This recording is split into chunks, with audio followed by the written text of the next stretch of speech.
Holy What's shit. going on, everybody? Welcome to the Combat Lounge. Today I'm joined by my guys, Dylan Shawls and Marin.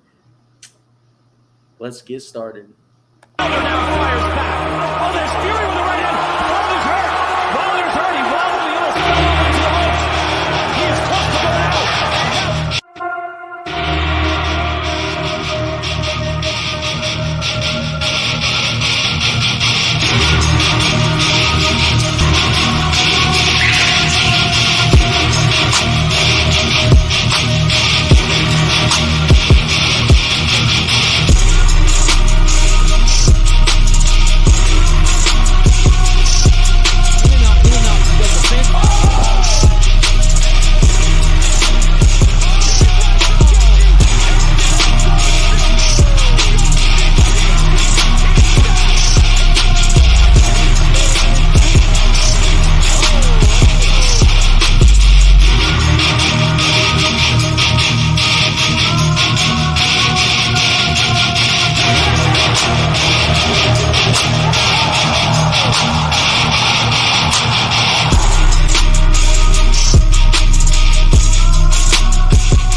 My guys, what's up?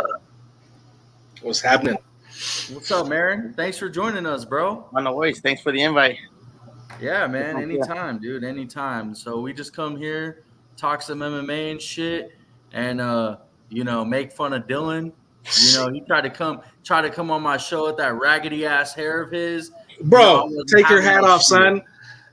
You're Mark Davis lookalike over here. I wasn't having it, bro. Hey, look it. My Fight Club t-shirt came in today, bro. Nice. Nice. Yes, sir. International Fight Week. Yeah. What Are you guys fights- over there? What'd you say? Are you guys over there in Vegas? No, I'm No, out. it is. I'm in Arizona, bro. I didn't even go. I'm Yeah. up in Washington State.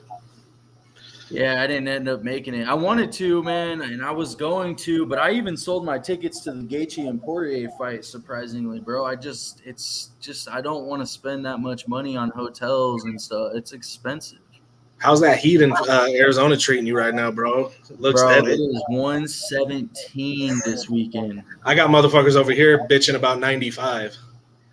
Marin, where are you at again? The Bay Area in California? Oh, okay, so it's not Honestly- too bad. No, honestly, I told a friend today how the weather today was 50, 60 degrees at max. Ooh, Fucking weird how we're in July and there's no heat. yeah. Yeah, that's crazy. It's all down where Kate is. Well, wasn't it just hot out there not too long ago? Like 2 days ago, like a week ago, yeah, for like 3 days. That's the max that it lasted. But even then, it was like, 74, 75 the highest, which for us is like new because it hasn't been like that in like a year. But we're still waiting on those 80s. Yeah, it's been high 80s, low 90s here for the last couple of weeks. Yeah, Yeah. man, I just got burnt this past weekend and I'm still recovering. My whole back's peeling. It itches, it hurts, it's disgusting. Yeah. Oh, Arizona, man. But anyways, I'll ask this question and then we'll start with Dylan and then we'll go to you, Marin. Sure. What do you guys make of Robbie Lawler in his last fight? And what has Robbie Lawler meant to you guys as MMA fans throughout his career and what he's been able to do? And I'll start by saying this. A lot of fighters, when it's their last fight and it's their retirement fight, they go out sad. I feel a little bit different about Robbie Lawler. But go ahead and answer that question and then, tell me how you think the fight goes. As far as the fight, I just want to see a traditional Robbie Lawler fight, man. I want to see him go to war with another guy who can actually go with him for a few rounds and not fold. I want to see him in one more war before he heads out. I want to see him go out the right way. As far as his career, man, he's probably the most memorable welterweight champion I've seen outside of George St. Pierre, man. His war with Rory McDonald still sticks out to me as possibly the best fight of all time. It's just encompasses every bit of the word legend in terms of a fighter. Yeah, for me it's the same. Honestly, I was just gonna point out that Rory McDonald fight. I got into MMA kind of late, but I went back into the archives to watch his fights. Some people even say that his fight against the Natural Born Killer was also a pretty good one, and up there against the Rory McDonald one. His ones with Johnny Hendricks too. Yeah, the Rory McDonald one had that epic moment, the stare down, so that's what people will remember it for. And also, I think he was losing the first 2 rounds, but he came back, and I mean, he's a great champ. I think he'll go here, like you're saying. I think it's a little bit different because I mean the nostalgia is there for sure for him, but I don't think it's that bad of him. He doesn't look in terrible shape or nothing like that. He's not old, so and Nico Price is the perfect dance partner for him. Absolutely. Yeah, I agree. I think if we're talking betting, I would never, ever bet Nico Price at minus 250 against Robbie Lawler. I know a lot of people think Nico's going to knock him out, but personally, that can happen. But Robbie's a dog, man, because even when he fought Barberena, I mean, he was eating shots. I mean, he was getting beat up, but he was eating shots. I mean, somebody's got a super bad echo. Yeah, Merritt, I think you're echoing a little bit, but it might just be the computer. Yeah, it's not. It's all good. Don't worry about it. But I was just gonna say, like, I'm grateful for Robbie. Robbie was one of my favorites from back in the day, and that's why Justin Gaethje is one of my favorites in today's MMA. I just like the chaos that those guys present in fights, win or lose. They come out there to fight. I think Robbie gets it done, man. Like, I think Robbie goes out on top. I don't. 90% of the time that doesn't happen, but I think this is the 10%. But we can move on to the main card. Let's talk about Bo Nickel and Val Woodburn. Val stepped in on late notice. He's fighting a tank. I don't know much about Val Woodburn except for everyone says he's got power and knockout power and he's undefeated, but I don't think he's ever fought somebody quite like Bo. I think Bo's going to finish him in the first round by submission. There's not much to that fight for me. That's how I think it goes. What do you guys think? We'll start. We'll just go up to the top, Dylan, and then we'll go. My mind. I mean, I think Bo goes out there, takes him down, submits him. I think I told you when before we were live, man. I do have this weird nagging feeling that something's going to happen in that fight that we don't expect. So, keep your eye out for an upset. Dylan, why do you have to do this? Why do you have to be difficult? Because this is what Dylan does, man. He goes, yeah, I think Val's going to, he might look out for the upset, man. And then if Val upsets Bo, he's going to be like, I told you so. He doesn't truly believe who else is saying it? He doesn't truly believe in his heart that will happen. I said that. I said my brain won't let me go pick him. But I got this nagging feeling. I even got guys at work that I've been talking to calling me crazy. But I got this feeling. It's the same feeling I had that made me go and pick money on Holly Holm against Ronda Rousey. And that turned out pretty well. Marin, how do you see this fight? Well, I mean, I don't know. Like you're saying, like if we look at it betting wise, it's not the best one to actually look at it. I don't know. I mean, with Bo Nickel, with his last outing, he went. There was that controversy, where like, was it a low blow? Was it not?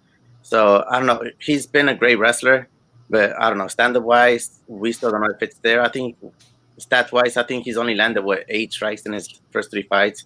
So we still have yet to see him go out of the first round. So there's a lot of what ifs. So I'll be with Dylan on this one. It may be. I don't know. It may be. I don't know. I don't know anything about Val. I'll be straight up honest.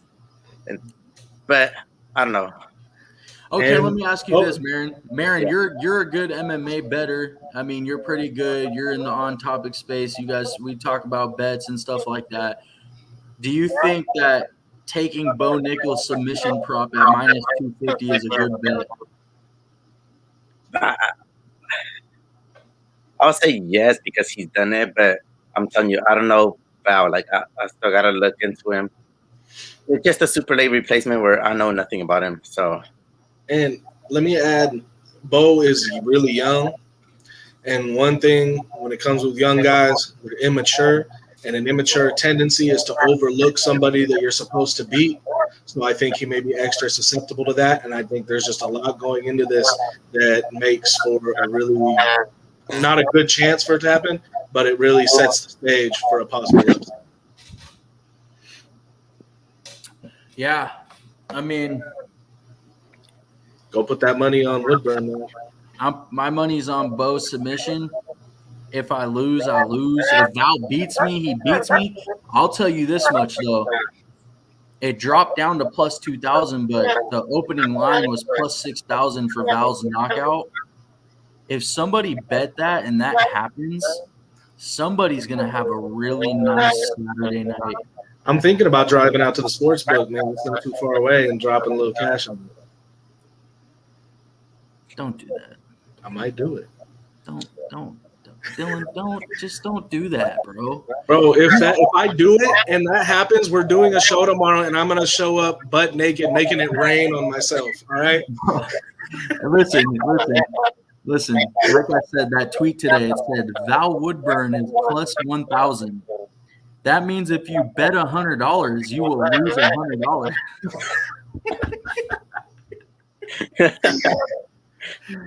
Bro. Hey, isn't he undefeated too? Yeah, he is. I don't know, guys. Don't do it. And not only are you going to lose that $100 or whatever you bet on it, Dylan, but you're wasting gas and time and money. I just want to know what your reaction is going to be if he wins to do it, and I come on with that money.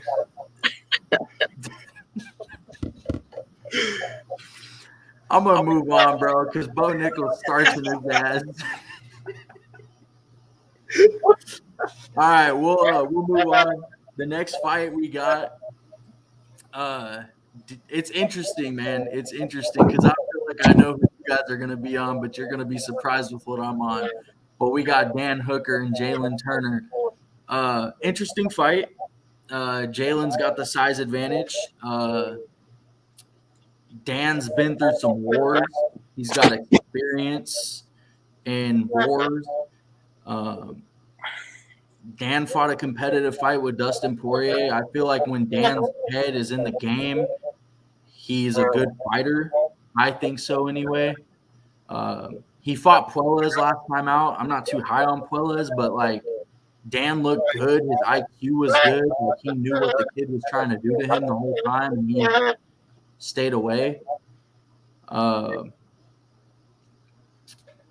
What do you see with this fight? How do you see this fight going? I think another thing is too. I'm not saying James Vick is Jalen Turner or Jalen Turner's James Vick, but James Vick was a very lengthy fighter in that division, and Dan knocked him out in the first round. So it's not like I think the length is going to be a big problem for Dan. But how do you see this fight going? We'll start with you, Dylan. I'm going the other way on this one. I'm going to go Jalen Turner. I feel like I don't think Dan Hooker's the same guy that gave Poirier that fight. I think he's inconsistent. I think he's definitely shown he can be put out. Jalen Turner came in a little overweight. History shows that the guy who comes in heavy typically wins.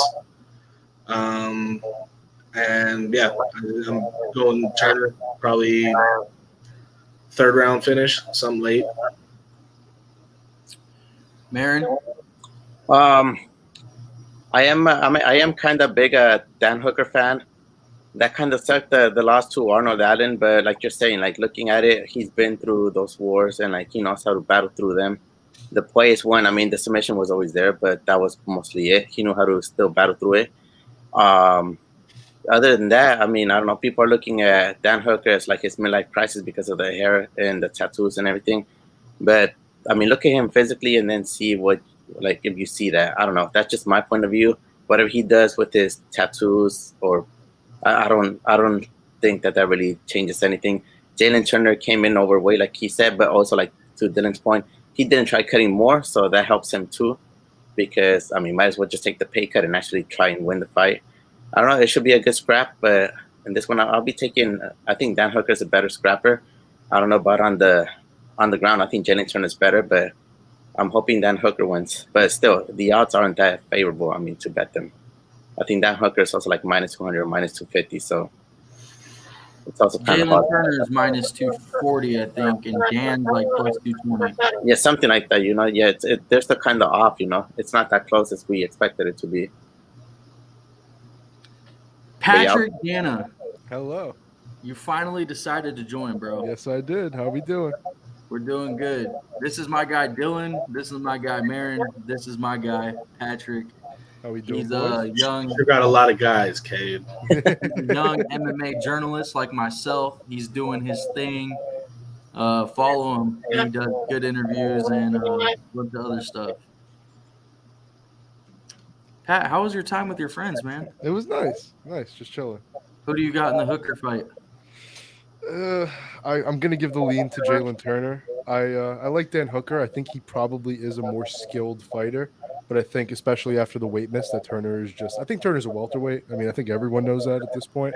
I've been saying, if me and my friends have the joke for a while now, like, yeah, he's a weight bully, but that doesn't even matter. We've seen weight bullies and everything. I just think he's a true welterweight. His size, he does not fit lightweight whatsoever. So I think that Dan Hooker is someone that could make featherweight. I don't think he could really fight at welterweight if it was possible. I just think the size difference and just that power is going to be a little too much. Hooker's been through those wars. I know the chin's been tested, but it's been cracked too. And I just feel like Turner's going to be too big for him. I don't know. I think he probably gets him out of there. But I think Hooker is probably the better fighter. I'm on Dan Hooker. Yes. I There you think go. Dan is the more experienced fighter. I think Dan. People think Turner is the better striker. I love you guys to death, whoever thinks that. I personally think Dan is the better striker. I think Turner does have the edge on the ground, but I don't think it's all that much. Like, I wouldn't be surprised to see Dan try to take him down at some point, personally. But I like Dan in that fight. And I just don't want to bet Jalen Turner at -240. I definitely feel you. I think the odds are a little too much for me to actually put a bet in on Jalen Turner. If we're talking betting wise, I'm just going to stay away from the fight. But if I had to make a pick, I probably would say Jalen Turner. But the odds are just a little too far in his favor for me to do anything with that. Yeah, I'm actually going to bet the over 1.5 on that fight. I think Okay. it goes over. I could definitely see it. Yeah, I mean, What are the odds on that? The over in that fight? -120. Okay. Yeah, I definitely take that bet. That's not a bad bet at all. Yeah, I like that bet. We'll move on. We got Robert Whitaker versus the hype train, Dricus du Plessis. I can't even say his name. Say it for me, Dylan. Dricus du Plessis. Du Plessis. Yeah. I'll let you guys tell me how the fight's going to go, but if it was up to me on how the fight's going to go, I think Rob knocks him out in under 2.5 rounds. I am actually going to agree with you there. I think Rob's going to come out early and put it on him, kind of put the pressure on him, back him up. He'll probably catch him some big shots. Du Plessis will take quite a bit, but I think Rob's just going to be too much for him, overload him on volume and put him away. Marin? Yeah, I agree too. I mean, I agree with both of you guys. I think he has the higher pressure, the better striking, even defense on striking. It's going to be a stand-up war. If there is some takedowns, even then, I think Robert can obviously cancel them out. But, yeah, I think Rob is like way more experienced and better all around. I don't know about the knockout. I do hope that does happen, but I don't know if it will happen because we have seen with what is it, Derek Brunson or Jerry Cannonier, where Robert just goes the distance. So I don't know how they stay in there. So I don't know if I can get the KO, but he will for sure win. I mean, here in California we do like price picks, so you can do the over on all his strikes. He'll hit them for sure.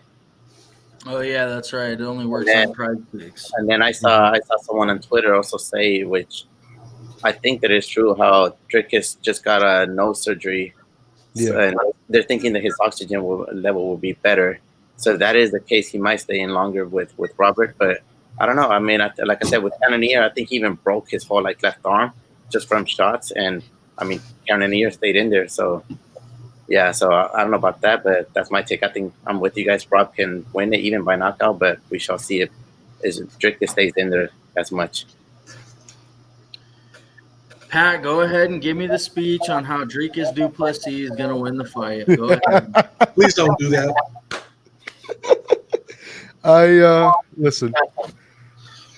When the fight got announced, my first reaction was, fuck. Because I've said for a bit that I thought Dricus was going to fight for the title. Not win the title, but I thought he was going to at least fight for it. And now you have Robert Whittaker in your path, who's the worst possible person to have in your path for the title shot.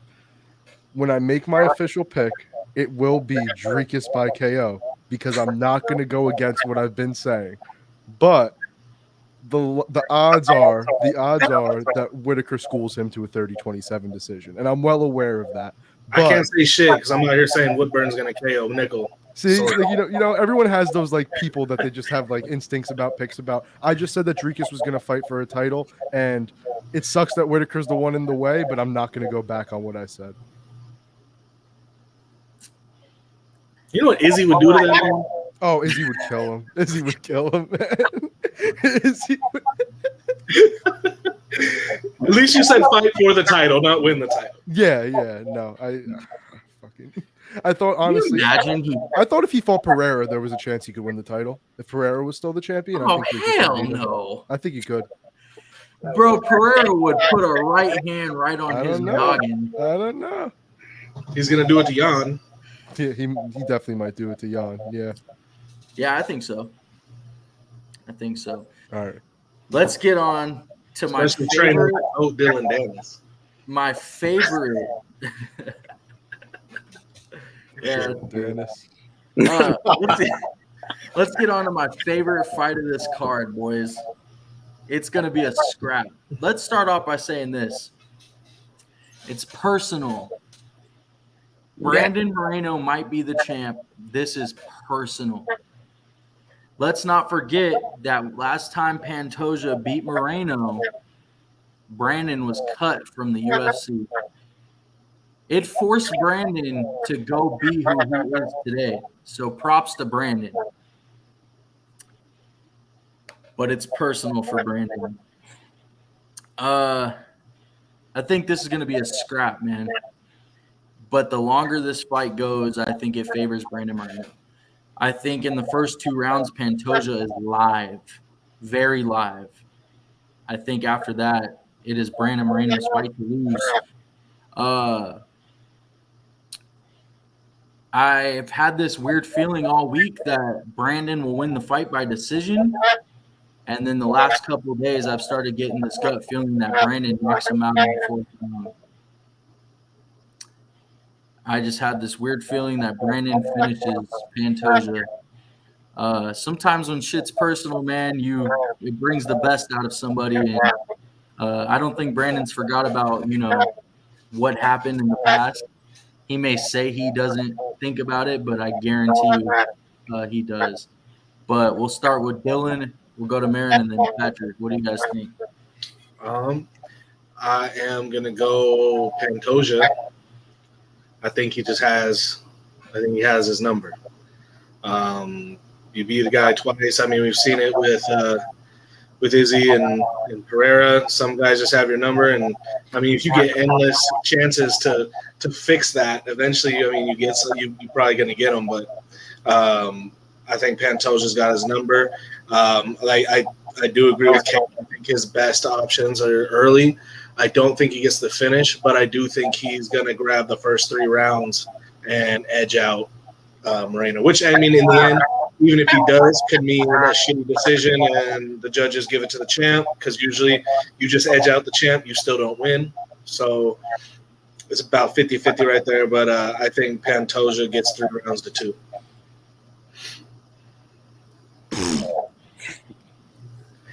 This motherfucker making the safe picks all day. Let's go, Marin. Tell this boy Moreno's pulling up for Mexico. I mean, I do see where he's coming from with Pantoja.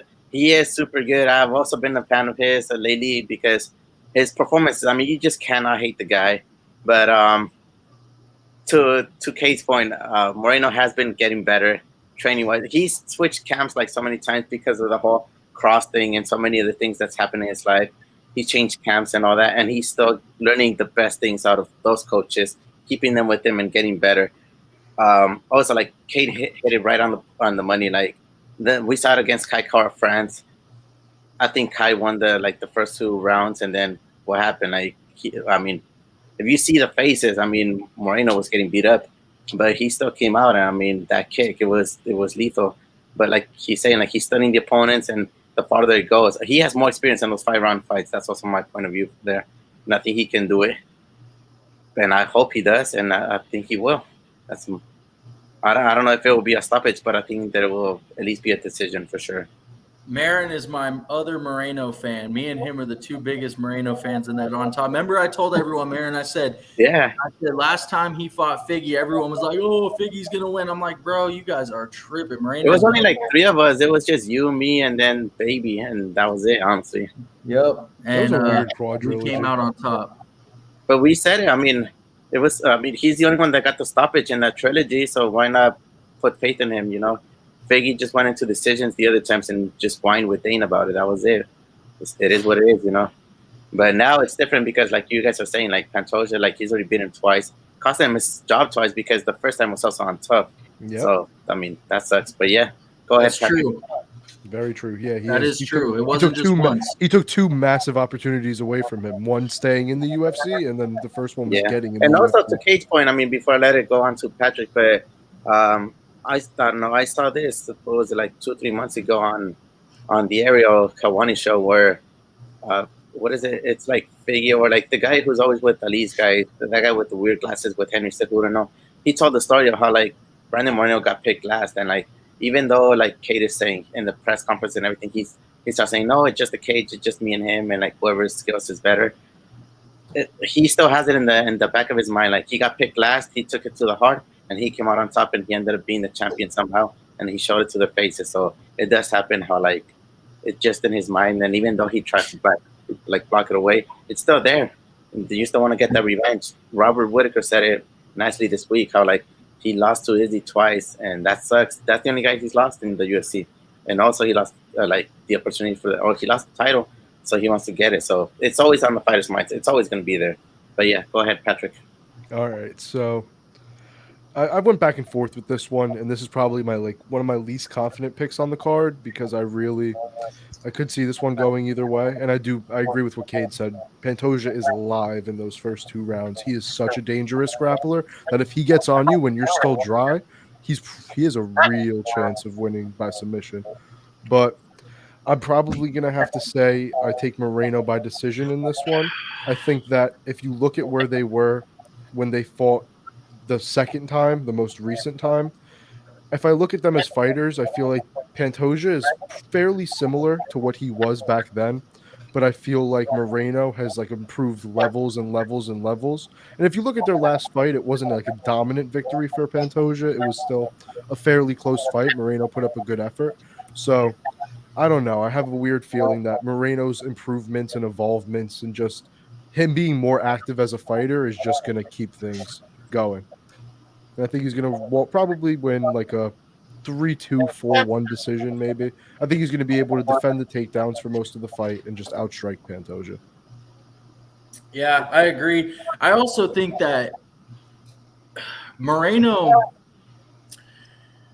legacy is a lot different than a lot of other people. Like, if he beats Pantoja, There's another fight that so I'll just start by saying this. When Henry fought Aljo, I think the biggest thing with Henry is he wasn't big enough to do what he wanted to do in that fight. I felt like that weight class was just too big for him. You know, we're talking about Cejudo, who's a 125er.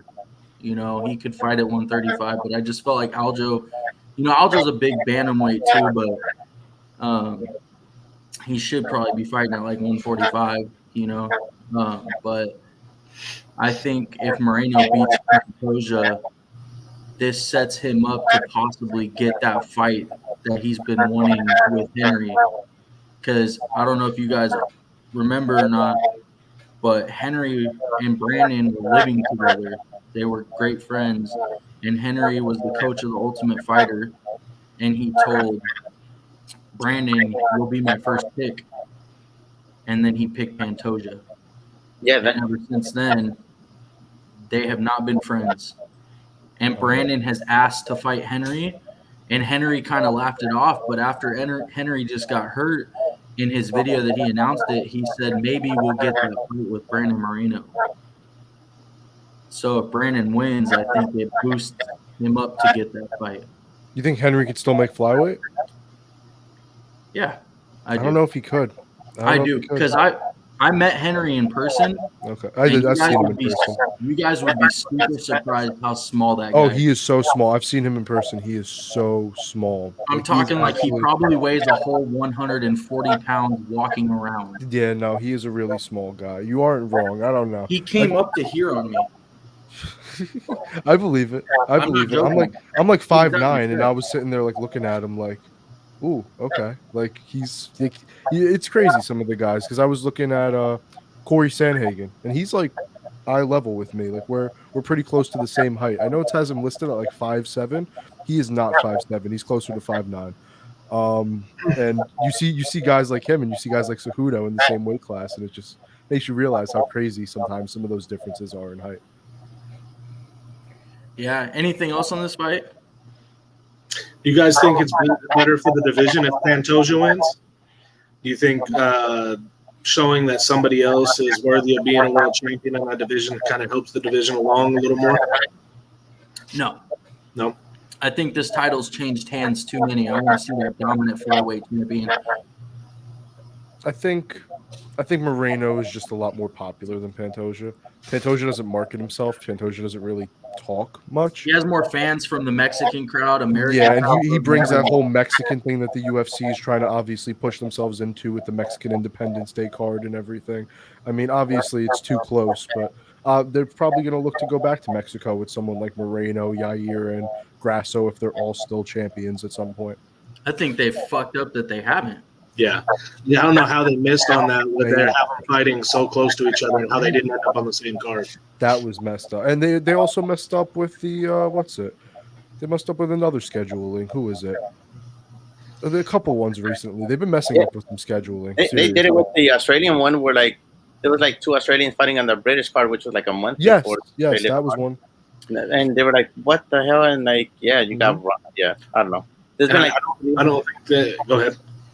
no, there's just been 2-3 where they go away, and like you would think that the hometown heroes just make them wait, but no, they're fighting at the Apex, and you're like, what the hell? I'll tell you another one they fucked up. When Kamaru, Izzy, and Ngannou were all champions, they should have done an African card. COVID probably messed a little bit of that up, though. I'll give them a slight pass for that. I don't think they're really pushing hard enough to get one in Ireland either. Now that you have Connor and Ian Gary, I don't understand how they're not really pushing hard to get a stadium in Ireland. Ian Gary's a stud kid. I was not sure about him at first. I really wasn't. Like I knew he was good, but getting dropped by Song Kanan and like he just had some questionable moments in some of his fights. Yeah, he got to a new level the last couple of fights. Mm-hmm. But he just has that about him. He has like that thing about him. Like the way I don't know if you guys saw that interaction he had with Joaquin Buckley today in the hotel room. Or like the hotel, whatever it was. That was funny. He schooled Buckley today. Like he was he was just he's good. He's quick. He's good. He knows how to talk perfectly. He knows how to appeal to fans, and his fighting style is fun. He knows how to deliver. I mean, with that Ireland one, like you guys are saying, that's also a good possibility that might actually still happen. Like Connor still hasn't been into the USADA pool for this year, at least for December. So he can start off the year with a bang and do it over there in Ireland. There's this other girl that I've been following from Invicta. Now she's over in the UFC. She's about to debut like next month, Shauna Bannon. Yeah. Or I don't know how to pronounce it, but I don't want to butcher it. But she's good, very good. Yeah, so what I've heard, she's really good. You know, she for sure. And she's Irish, so you could have them three. You need a women's on the main card. Why not? And it can even just be a regular fight night, just like Grasso fighting in for Independence Day, and just boom. Yeah. Or even I'm going to say this. I'll say this much. Before we move on to the main event, just getting into that subject, like if Conor, I'll just say this. I don't think that they want to do it with Conor and Chandler. Honestly, the before Colby got inserted into this title picture, which in my opinion, even though I'm not the biggest fan, it should have been Bilal Muhammad probably. Yes. Right, Leon. But if the UFC really wanted to make money, this whole Conor and Chandler thing's cool. I think they should fight. I think enough's been built up where they can fight now. That'd be cool. But I think Conor McGregor headlining an Ireland card against Colby Covington would be the highest selling pay-per-view in the history of the sport. And I say that because both of those guys can sell the shit out of a pay-per-view card with their mouths. Yeah, I for the same reason, I think that the Conor Nate trilogy happening in Ireland would be insane. Yeah. I think they waited too long, though. I think Nate, I no disrespect to him, but after he fought Tony, I just feel like Nate's washed. I don't think that he. And Conor's kind of looked like the same thing. Yeah, but at least when Conor goes in there, he looks still like Conor, like he can fight. Conor has a puncher's chance in the second Poirier fight. He looked amazing in. He was piecing Poirier up before Poirier just started wailing on him. But the third fight was a little bad. The third fight was a little but he looked amazing in that second Poirier fight, I'll be honest. Yeah, the first round he was really putting it on Poirier. Once his legs started to go, though, that's when Poirier took over. And yeah. Okay, the second one. I was gonna say the third one. He didn't look terrible in the beginning, but where he fucked up is when he went to that guillotine. I'm like, Conor has jiu-jitsu now. No. I think his leg was already hurt. Is what the problem was. I think that's why he did that. Yeah, he might have just not panicked, but tried to get something else going. Here's something. I wish I would have pulled it up before the show. I would have played it on here on share screen. But Poirier brought up a good point when he was talking to Joe Rogan. He goes, everyone thought that when I knocked out Conor, when he was standing in front of me and I was against the cage, everyone thought I hurt him with a calf kick. It wasn't the calf kick. He threw an uppercut, and I went, and he kind of backed up from the uppercut and landed a right cross. And they played the video, and he caught Conor right on his chin. That's what hurt him. And then he knocked out Conor. Yeah. Yeah. But it wasn't the calf kick that hurt him. Those calf kicks were hurting him. Don't get me wrong. But in the second fight, right? It wasn't. Yeah. Yeah, the second fight. Yeah. But, yeah, man, I think Colby Covington and Conor McGregor at 170 pounds, whether Colby beats him with the wrestling or not, just the ability to sell a pay-per-view with their mouths would just sell. They would sell the shit out of that in Ireland. What did Colby Jorge sell? He respects Conor too much, though. He talks highly of Conor all the time. I couldn't really see him shit-talking Conor to get that built up like that. Oh, Colby would shit-talk Conor. You think so? I think every time he talks about Conor, he's talking nothing but nice shit. Yeah, but then sign the contract for them to fight, and now Colby's got a mouth. Yeah. That's what I was going to say. He'll turn on you. It doesn't matter as long as he's getting paid. Look at him. After the Usman fight, when they hugged, they got clear audio of what he said. He goes, I hope you know I just say what I say to sell the fight. And he gave Usman a hug. 2 days later, he was on Twitter bashing him. Marty fake Usman, this and that. Yeah. That's if he ever fights again, too. But, Pat, you were about to say something real quick. What were you saying? I'm trying to look how many pay-per-view buys Colby and Jorge sold. I think it was like 700. Yeah, 7. You know why Conor and Colby would do more than that? 272, right? Think so. But you know why Colby and Conor would do more than that? because Colby was in Jorge's head, bro.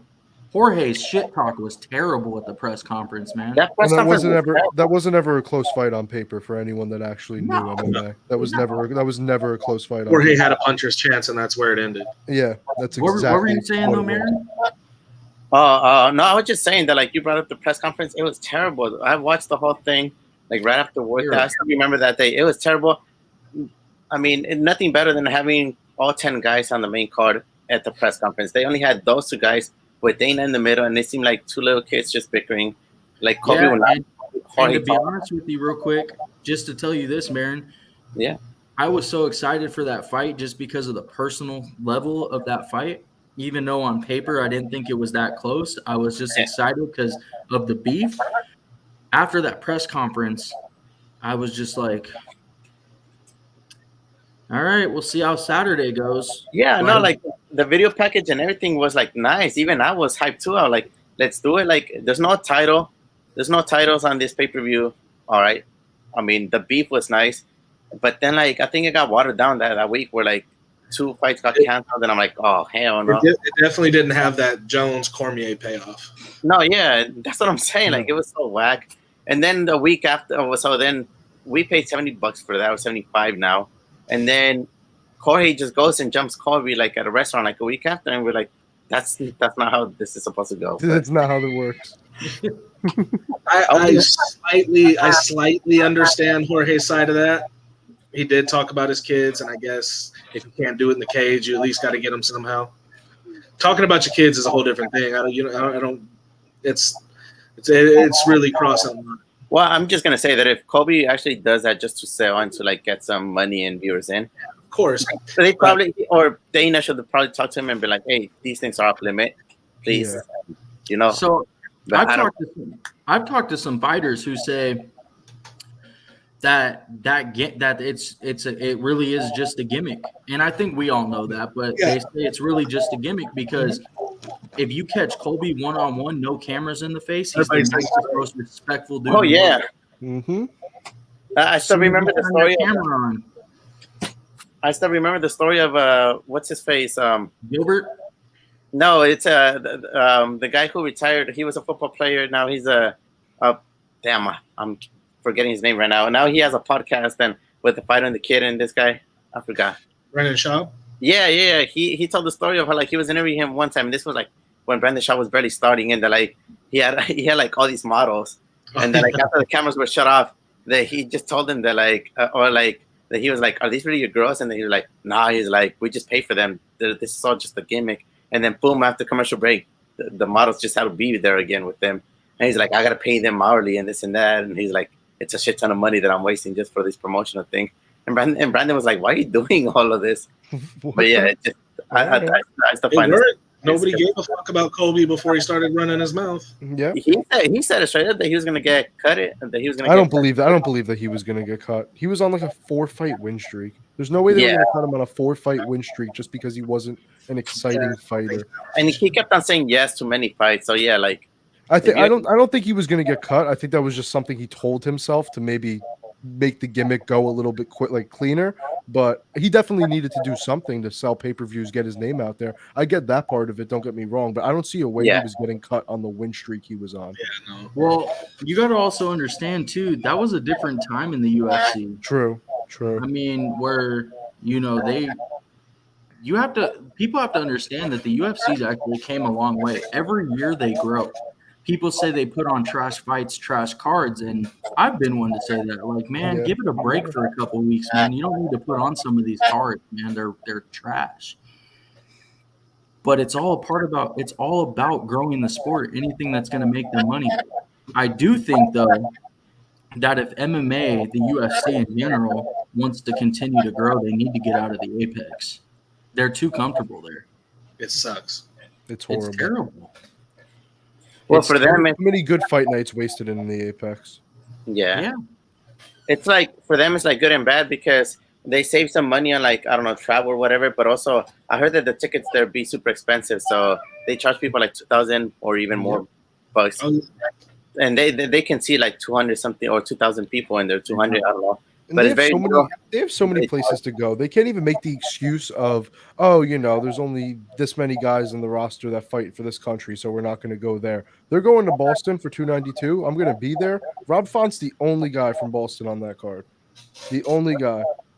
You can Yeah. have one guy from that area on a card and put them there. Like Strickland versus a Boost, that could have been in Germany. Why not?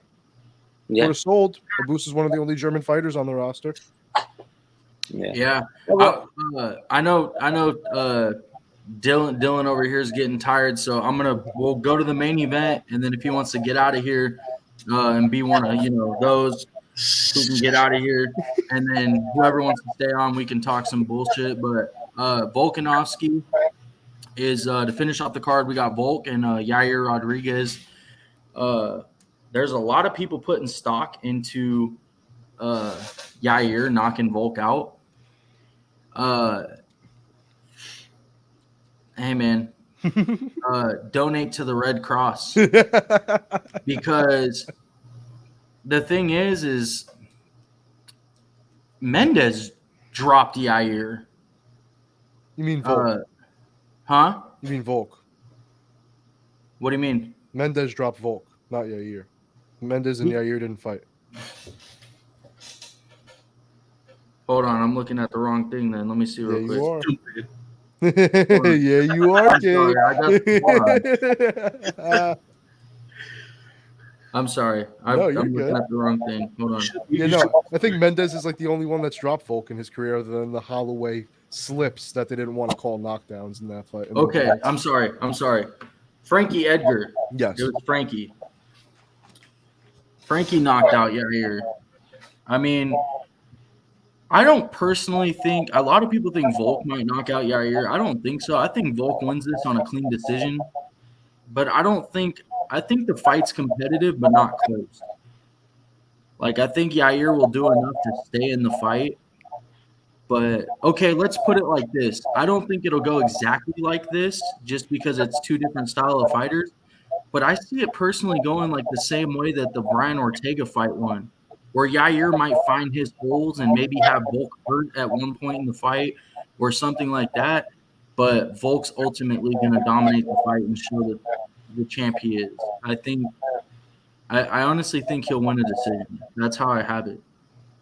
We'll start with Dylan and then we'll move it around. But that's my take on the fight. I think Volk is just too good. I think he proved it in the Islam fight, whether he won or lost, whatever people think. But he looked really good in that fight.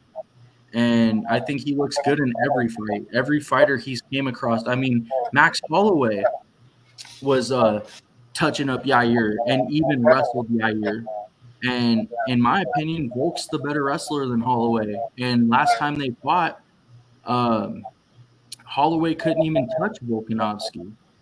So it just makes me think, like, if Max is wrestling you, what's Volk going to do to you?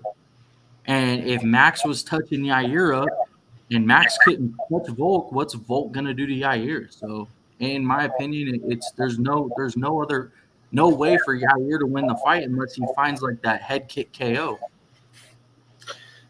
Yeah, pretty much gonna echo what you said. I actually just don't, but I don't think Yair's gonna find a spot. I think it's gonna be about as clean as you can get. I got a 50-43 vote. I think he's gonna steamroll him for 5 rounds and completely stifle whatever crazy shit he's gonna try to throw. Volk's just not gonna get hit by that dumb shit. Yeah, if it's a finish, I got it 4th or 5th round for Volk. But ultimately, I believe it's a clean, unanimous decision. Marin?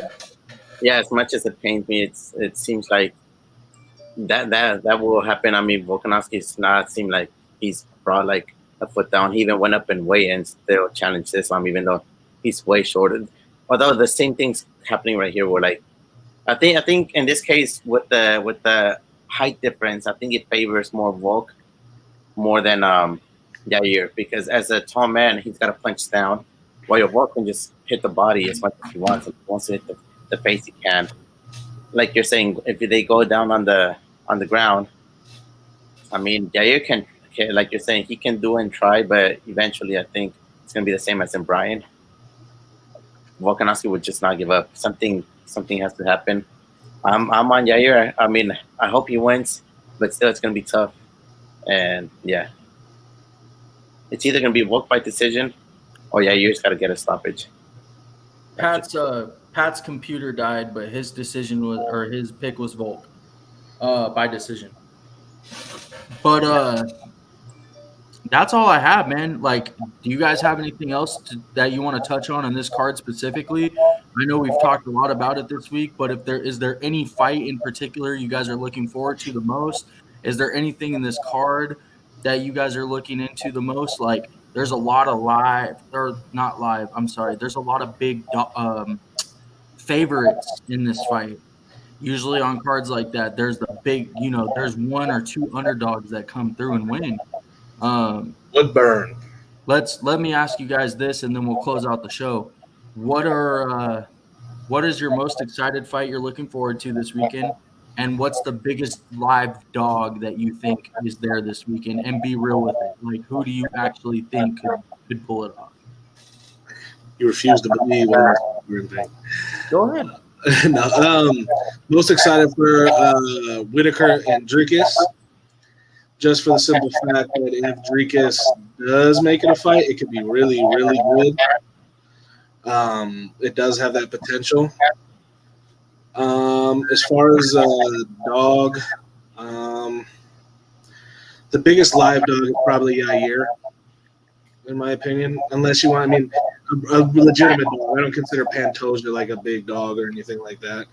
But Yair is really not expected to do much. I, for the most part, don't expect him to do much. But I feel like if there is any kind of fighter who could really make something like that happen, it will be somebody like Yair Rodriguez. Yeah, I can see it, man. Like, I'll tell you this much: if every favorite on the card wins up until the main event, I might have to throw some money on Yair's knockout at plus 500, bro. I know I said Volk's going to dominate him. He could dominate him and still get knocked out. Yeah. Look at Usman and Leon. Yep. It happens. Aaron? I want to go a different route. Just with the prelims, and I think that it's probably not going to be like a great of a fight, but it should still be an entertaining one. And I think that Yasmin Jauregui versus Denise Gomez should be a pretty good one with upcoming prospects. Yasmin she's undefeated, also representing like Mexicans. Denise Gomez is also coming up slowly, but yeah, she's also getting there. So it should be a step up and seeing who's ready for the ranks. Tatsuro Taira, he's usually just dominant, so I don't think that's just going to be like a good fight. Who's the biggest dog for you that you think is live this weekend? There's a lot of favorites. Yeah, wide favorites. That one's tough, but I also think Yair. But if I want to go a different route, I think I'll also pick Dan Hooker. We agreed on this one, but most of us that he's even that slightly that he does has a chance. You and I are on him to win. So if he does, he's also plus 250, 240. So let's see how it plays out. But yeah, I think he still has a chance, especially with Turner missing weight. Yeah, and I don't knock you about the Yasmin thing with you picking that fight at all to be a fight that you're looking forward to, because it's funny because I had another journalist today tell me that that's the fight that they're most excited about. It's the only women's fight on the card. It's two good up-and-coming women, and both pretty good, and you're not the only one that I've heard that from. So that'll be a fight that I'm going to actually tune into, because you're not the only one that said that. So, and I'll watch all the fights, but I'll make sure I pay attention to that one. Yeah.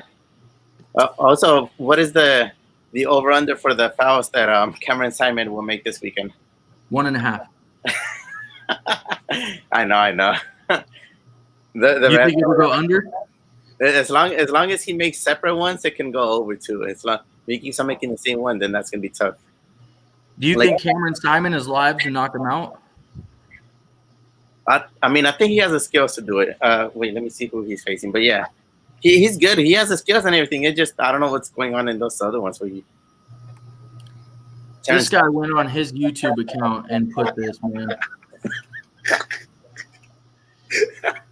Yeah, all of his picks that he picked from the show, he might go 1-6.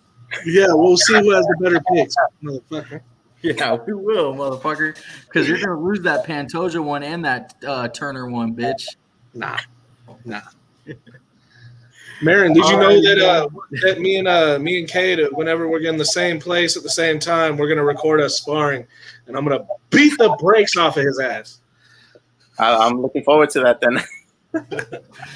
Dylan, Marin, Yeah. I want to thank you guys for joining.